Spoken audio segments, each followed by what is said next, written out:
I never thought in the world that I would be a photographer, let alone a professional videographer.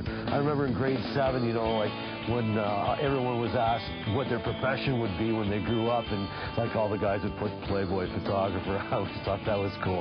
Actually, for me, I wanted to be a professional bowler, but I'm not sure, you know, what really led me to shooting other than, you know, picking up a camera and just enjoying it so much.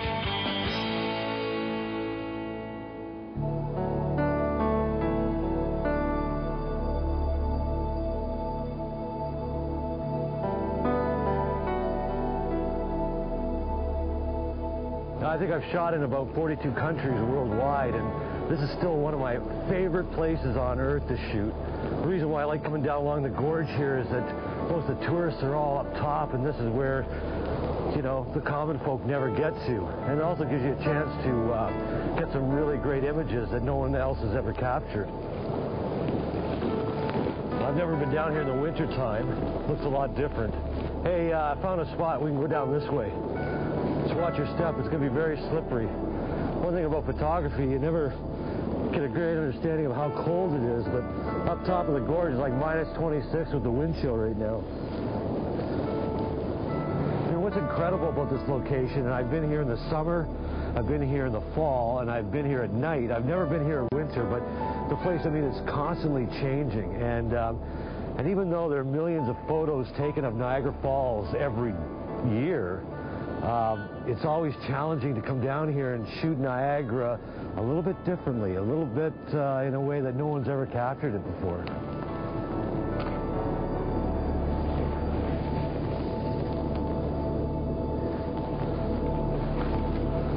That light is amazing today.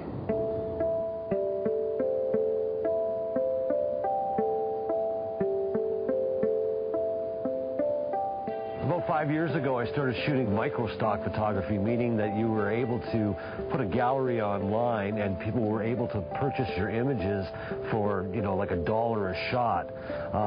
You probably see stock photography all the time. You just don't realize that that picture of the little girl in the park blowing bubbles was shot by someone and purchased by another person to use in their ad. I always envied musicians that penned famous songs and received royalties from that moment of creativity. And this is probably the closest I'm ever going to get to collecting a royalty in that manner, where my shots are online 24/7, and while I'm out shooting other images, my images online are making money and I can go out and buy new gear.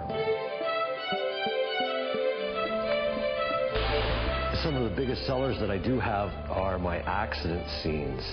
I'm always carrying my camera with me, and if I'm driving and I come across an accident, I'm like the first guy out, and with my long lens, I usually never get hassled by the police or anything like that, but they happen to be probably the biggest sellers that I have online right now. It's an incredible feeling that you get when you're down here. I mean, the falls are about 168 feet high, and yet when you're down here along the river, I mean, you feel very small. Another crazy thing about this place is that last century, there was a race between Thomas Edison and Nikola Tesla to create, you know, basically the first electricity generating stations in the world. And they thought by harnessing the water of the falls, they could probably send enough power to every industry in North America at the time, which is just phenomenal. And for those who are keeping track, it wasn't Edison that actually won, it was Tesla, who came up with the 60-cycle system which we use in North America. Electricity as we know it was born right here.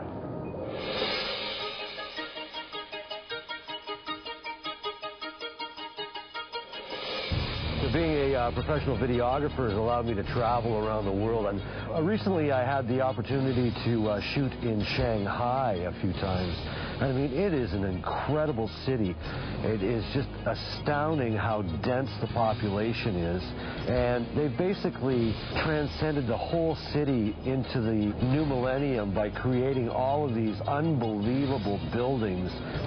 There's no other place on earth right now that could compare to Shanghai, well, maybe Dubai, but I always take my still camera along and whenever possible, grab some photos. But yeah, I guess, you know, I mean, I'm just so fortunate to be able to travel on someone else's tab and see the world and cultures and meet some incredible people.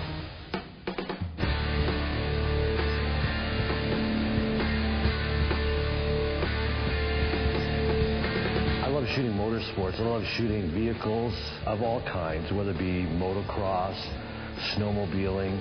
Another event that takes place near where I live annually is like a mud bog, and the locals get together for a couple times during the year. They bring contraptions that they've built.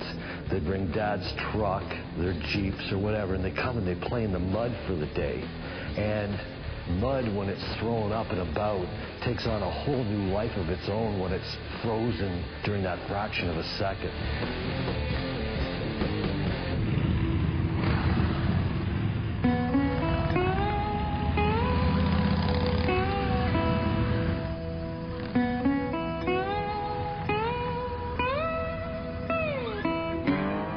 An event that I've been shooting for about the last 6 years now is a motorcycle gathering that always happens on Friday the 13th. Everyone gathers with their motorcycles and gets together, and the camaraderie and the amount of people that infest this little community for the one day is amazing. And I really enjoy getting out and about and shooting that, because as well, you never know what you're going to find.